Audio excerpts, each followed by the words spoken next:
الله من الشيطان الرجيم بسم الله الرحمن الرحيم الله الذي خلقكم من ضعف ثم جعل من بعد ضعف قوة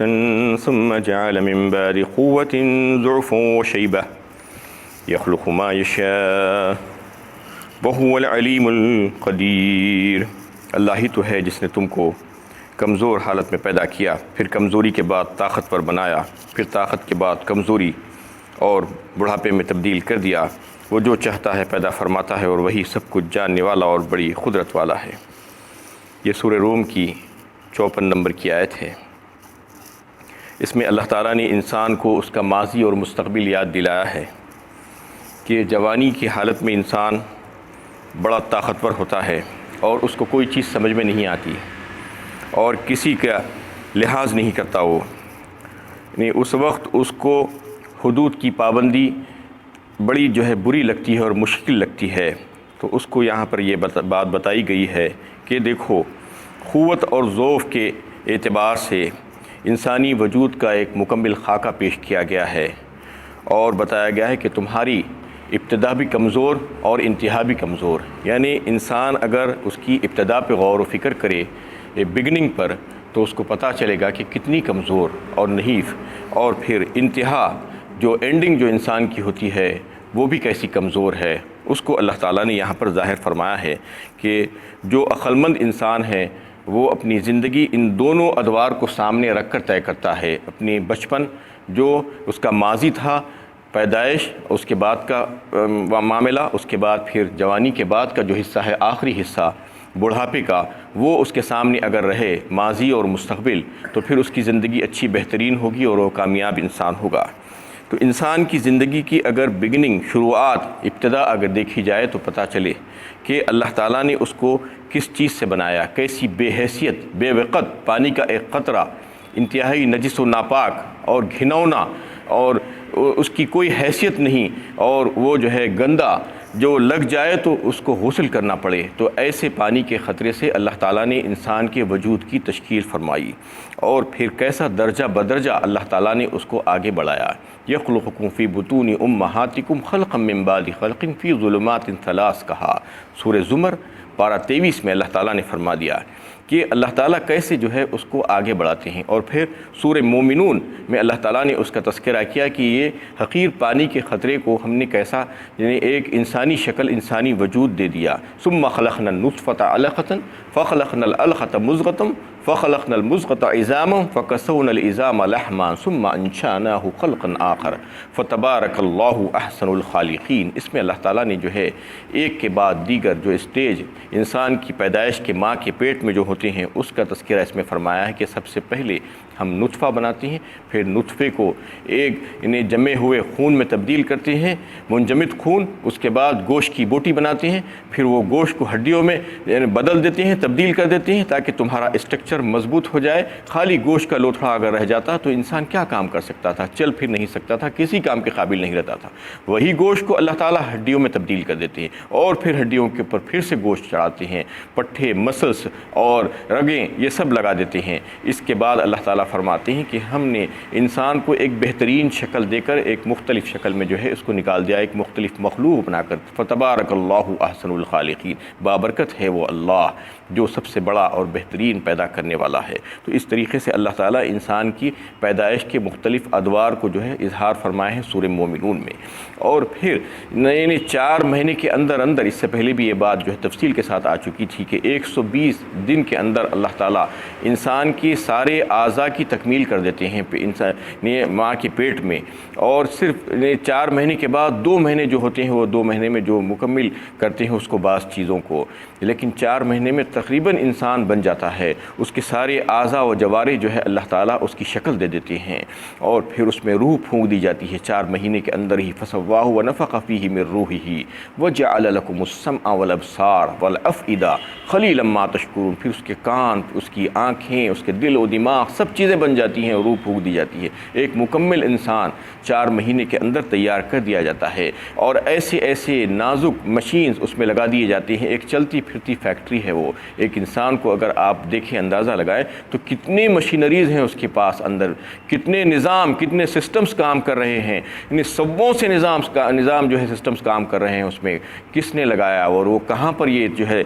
تشکیل دیا گیا؟ ماں کے رحم میں۔ کوئی بڑے ورکشاپ میں لے جا کر مشینیں نہیں بنائی گئی، بلکہ ماں کے رحم میں اللہ تعالیٰ یہی فرماتے ہیں یخلقکم فی بطون امہاتکم خلقا من بعد خلق فی ظلمات ثلاث، 3 اندھیریوں میں، یعنی ایک پیٹ کا اندھیرا، ایک رحم کا اندھیرا اور ایک جلی جو اس میں پیکنگ کے جو میٹیریل ہوتا ہے اس میں بچے کو جو ہے پیک کر کے رکھتے ہیں اللہ تعالیٰ۔ تو یہ 3 اندھیریوں میں اللہ تعالیٰ اس بچے کو بناتے ہیں اور 9 مہینے تک ماں کے پیٹ میں رکھتے ہیں، اس کے غذا کا انتظام کرتے ہیں اس کے ناف کے ذریعے سے، اس کے منہ کے ذریعے سے نہیں۔ اور غذا کیسی؟ ماں کا خون اور علائش ہیں، اس کو صاف کر کے اللہ تعالیٰ وہی وہ بچے کی غذا بنا دیتے ہیں۔ تو اس طریقے سے اللہ تعالیٰ اس بچے کو جو ہے تخلیق کرتے ہیں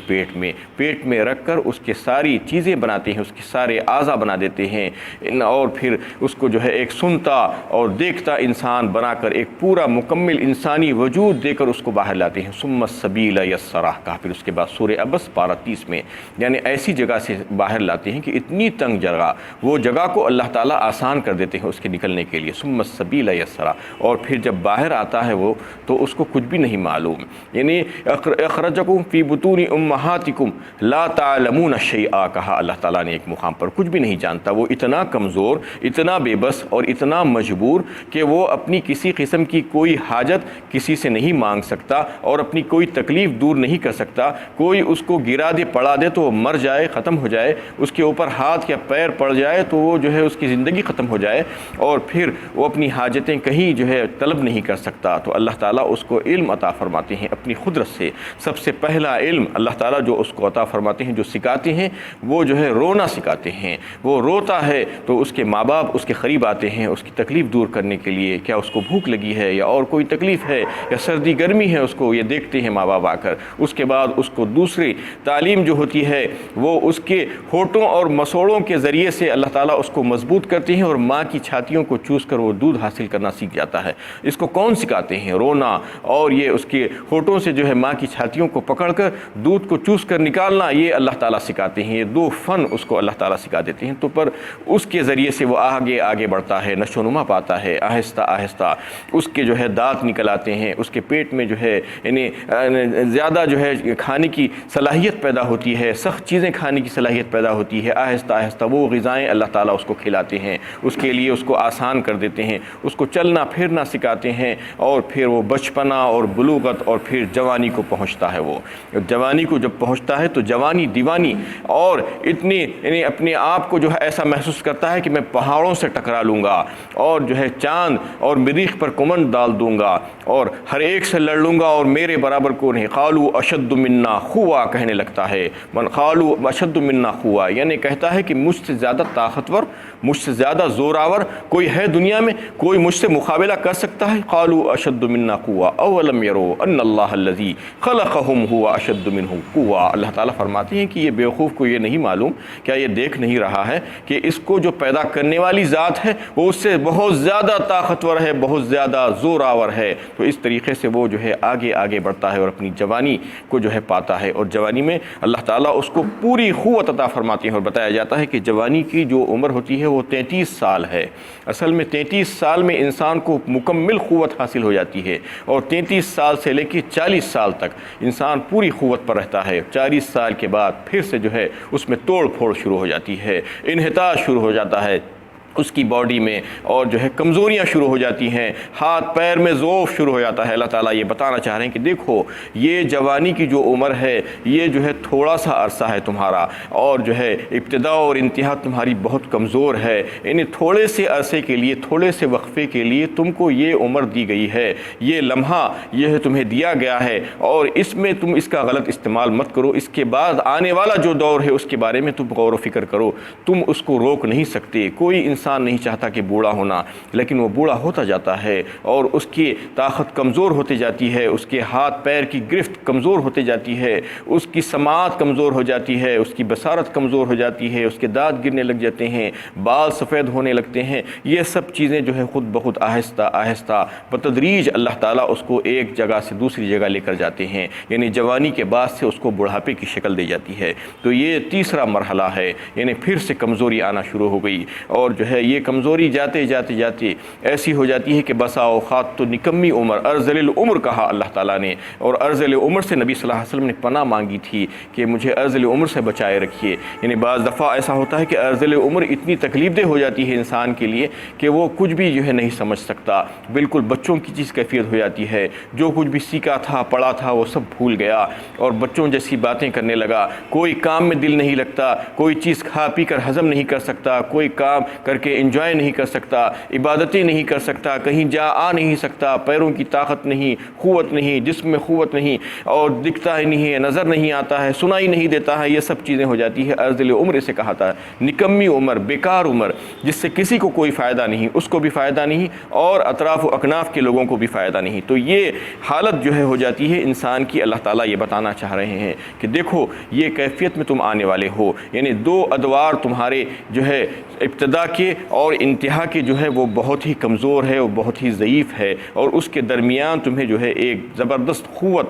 جو ہے کا ایک موقع دیا جاتا ہے جوانی کا۔ جوانی میں تم کو جو ہے اچھے اچھے کام کرنا ہوتا ہے، اور یہ بات سمجھو کہ یہ سارے جو ہے ادوار جو ایک کے بعد دیگرے آ رہے ہیں، اس کو کون بدل رہا ہے، کون لے کر آ رہا ہے، اس کو کون سی ہستی ہے جو اس کے پیچھے کار فرما ہے، تم اس کو کیا روک سکتے ہو؟ اپنی جوانی کو روک لے سکتے ہو تو روک کر بتا دو۔ اللہ تعالیٰ فرماتے ہیں نہیں، تم ایسا نہیں کر سکتے۔ تو اس طریقے سے اللہ تعالیٰ نے یہ بات واضح فرما دی کہ تمہارا ماضی بھی ایسا ہی کمزور تھا اور تمہارا مستقبل بھی ایسا ہی کمزور ہے۔ یخلق ما یشاء وہو العلیم الخبیر، اور جو چاہتا ہے پیدا فرماتا ہے، وہی سب کچھ جاننے والا اور بڑی ہی قدرت والا ہے۔ یعنی اللہ تعالیٰ کی ذات تو ایسی ہے، وہ جیسے چاہے جو چاہے پیدا فرما دیتے ہیں، اور یعنی وہ بہت جاننے والے ہیں اور بڑی قدرت والے ہیں۔ وَيَوْمَ تَقُومُ السَّاعَةُ يُقْسِمُ الْمُجْرِمُونَ مَا لَبِثُوا غَيْرَ سَاعَةٍ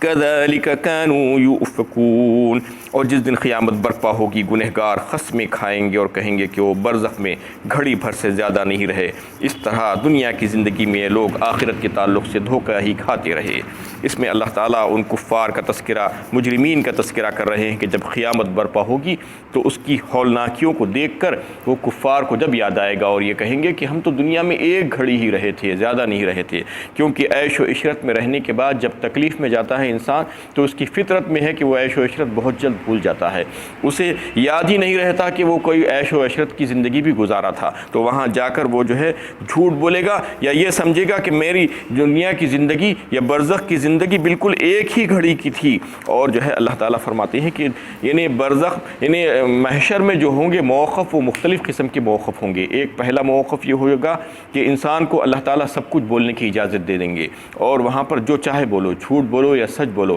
تو دنیا میں جو جھوٹ بولنے کی عادت پڑی ہوئی تھی وہاں پر بھی ایسے ہی جھوٹ بولنا شروع کرے گا۔ واللہ ربنا ما کنا مشرکین کہے گا، یعنی اے اللہ قسم ہے آپ کی میں تو مشرکوں میں سے نہیں تھا، جبکہ شرک کیا کرتا تھا زندگی بھر، اور اس قسم کی جھوٹی باتیں وہاں پر کہے گا تو پھر اللہ تعالیٰ اس کے منہوں پر مہر لگا دیں گے۔ الیوم نختم علی افواہہم وتکلمنا ایدیہم وتشہد ارجلہم بما کانوا یکسبون۔ سورہ یاسین میں اللہ تعالیٰ نے اس کا تذکرہ فرمایا، یعنی اس دن تمہارے منہوں پر مہر لگا دی جائے گی اور پھر ہاتھ اور پیر جو ہے بولیں گے اور گواہی دیں گے جو کچھ بھی تم نے کیا تھا دنیا میں۔ تو اس طریقے سے یہ دوسرا موقف ہوگا، اور تیسرا موقف یہ ہوگا لا یتکلمون الا باذن اللہ، یعنی کوئی بات کرنے کی جرت نہیں کر سکے گا لیکن اللہ کے حکم سے، اور جو بھی بات کرے گا وہ بالکل درست اور صحیح بات اس کو کرنا پڑے گا۔ اس طریقے سے مختلف موقف ہوں گے محشر میں۔ تو ایک موقف یہ بھی ہوگا کہ جھوٹ بولے گا انسان، اس کو بولنے کی اجازت ہوگی لیکن کچھ دیر کے لیے پھر اس کے منہ کو بند کر دیا جائے گا۔ وقال الذين اوتوا العلم والایمان لقد لبثتم في كتاب الله الى يوم البعث فهذا يوم البعث ولكنكم كنتم لا تعلمون، اور جن لوگوں کو علم و ایمان دیا گیا تھا وہ کہیں گے کہ یقیناً تم نوشتہ الہی کے مطابق قیامت کے دن تک رہے ہو، تمہارے دوبارہ اٹھنے کا یہی دن ہے، لیکن تم کو اس کا یقین آتا ہی نہیں تھا۔ لیکن جو علم والے دانشمند قسم کے جو لوگ ہوں گے، ایماندار لوگ، وہ کہیں گے کہ نہیں نہیں، کتاب اللہ کے مطابق، اللہ کی کتاب اور قرآن کے مطابق تم کو جو ہے یہ بات پہلے سے بتلا دی گئی تھی، اور تم دنیا میں اتنی ہی مدت رہے جتنا تم کو رہنا تھا، اور یہ آج کے دن کا وعدہ تھا، یہ قیامت کا ہی دن ہے جس کو تم جھٹلایا کرتے تھے۔ فَيَوْمَئِذٍ لَا يَنْفَعُ الَّذِينَ ظَلَمُوا مَعَاذِرَتُهُمْ وَلَا هُمْ يُسْتَعْتَبُونَ، چنانچہ اس دن ظالموں کو ان کا عذر کوئی فائدہ نہ دے گا، اور نہ انہیں اس بات کا موقع دیا جائے گا کہ وہ توبہ کر کے اللہ تعالیٰ کو راضی کر لیں۔ یعنی اس دن بے فائدہ ہوں گی ساری چیزیں، نہ توبہ کرنے کی تو ان کو جو ہے ہدایت ہوگی، اور نہ ہی کوئی عمل کرنے کا جو ہے ان کو موقع دیا جائے گا۔ وَلَقَدْ ضَرَبْنَا لِلنَّاسِ فِي هَذَا الْقُرْآنِ مِنْ كُلِّ مَثَلٍ وَلَئِنْ جِئْتَهُمْ بِآيَةٍ لَيَقُولَنَّ الَّذِينَ كَفَرُوا إِنْ أَنْتُمْ إِلَّا مُبْطِلُونَ، اور ہم نے لوگوں کو سمجھانے کے لیے اس قرآن میں ہر طرح کی مثالیں بیان کر دی ہے، اور اگر آپ ان کافروں کے پاس کوئی نشانی لے بھی آئیں تو کافر یہی کہیں گے کہ تم سب اہل باطل ہو۔ یعنی اہل باطل اہل حق کو ہمیشہ اہل باطل ہی کہا کرتے ہیں، یعنی باطل پہ رہتے ہیں اور حق والوں کو باطل کہتے ہیں۔ یہ لوگوں کا جو ہے طریقہ ہے۔ اللہ تعالیٰ یہی فرما رہے ہیں کتنی مثالیں تم ان کے سامنے پیش کر دو، کتنے جو ہے دلائل دے دو، کتنے معجزات دکھا دو، اس کے باوجود بھی یہ ماننے والے نہیں ہیں۔ كَذَلِكَ يَطْبَعُ اللَّهُ عَلَى قُلُوبِ الَّذِينَ لَا يَعْلَمُونَ، اسی طرح اللہ تعالیٰ ان لوگوں کے دلوں پر مہر لگا دیتے ہیں جو حقائق کو جاننا نہیں چاہتے، یعنی حق کے سامنے آنے کے باوجود اس کو جو قبول کرنا نہیں چاہتے، اللہ تعالیٰ ان کے دلوں پر مہر لگاتے ہیں، اس کے بعد پھر وہ حق کو سمجھ نہیں سکتے۔ فَاصْبِرْ إِنَّ وَعْدَ اللَّهِ حَقٌّ وَلَا يَسْتَخِفَّنَّكَ الَّذِينَ لَا يُعْقِلُونَ، یہ سورہ روم کی سب سے آخری آیت ہے۔ لہٰذا اے نبی صلی اللہ علیہ وسلم کفار کی اذیت رسانیوں پر صبر کیجیے، اللہ کا وعدہ نصرت حق ہے، پورا ہو کر رہے گا۔ جو لوگ آخرت پر یقین نہیں رکھتے وہ آپ میں کسی طرح کی کمزوری محسوس نہ کریں، یعنی ان کے دل آزار باتیں کہیں آپ کی برداشت سے باہر نہ ہو جائیں، آپ کے پائے استقامت میں لغزش نہ پیدا کر دیں۔ وآخر دعوانا الحمد للہ رب العالمین۔